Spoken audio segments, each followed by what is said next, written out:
let's talk about Kobe Bryant a little bit. I have to say, I didn't appreciate the philosophical side of him that you do. And I am so grateful that you shared that. So talk to us about Kobe Bryant and his insights.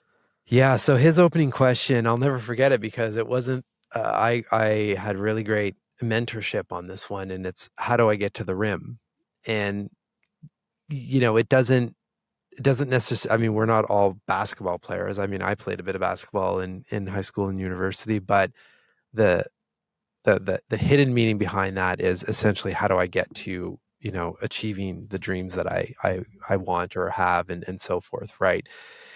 And with him, what I found fascinating was there's a work ethic, and there's this whole like Mamba mentality around just always outworking yourself, and not necessarily worrying about others, but really studying others and understanding, like, what are they doing? Like, for I didn't know this either until I did the research, but like, he was really studying Jordan in the sense of his footwork and like the small things that he was doing to be so legendary at the game, not his ability to drain 3-pointers, or his rebounds in the post and stuff like that. It was, how does he know where the ball is going to be without other people knowing that right off? It's that kind of stuff, right?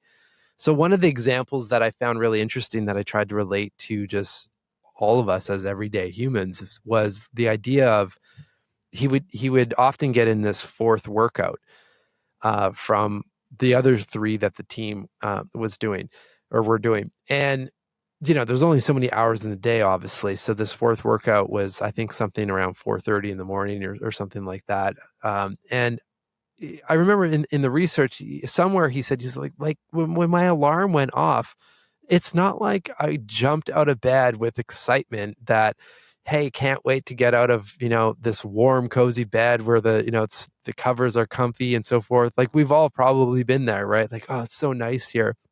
But his whole thing was, and in this year particularly, I remember, I think he took it quite personally that they lost the NBA championship.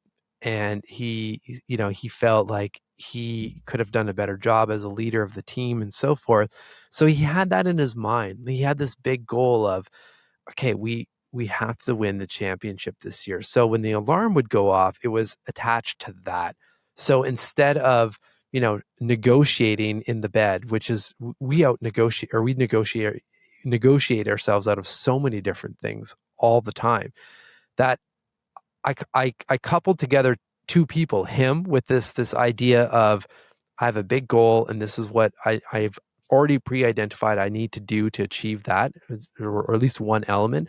And then I brought in Mel Robbins and her whole 5, 4, 3, 2, 1, like, just get out of bed, which basically healed her, or helped her anxiety in some of her really low moments of life. So, you couple that together, it's got a pretty good practice. If you think of whatever that situation is for you, like, what are you getting out of bed for? And again, the next time the alarm goes off, just go.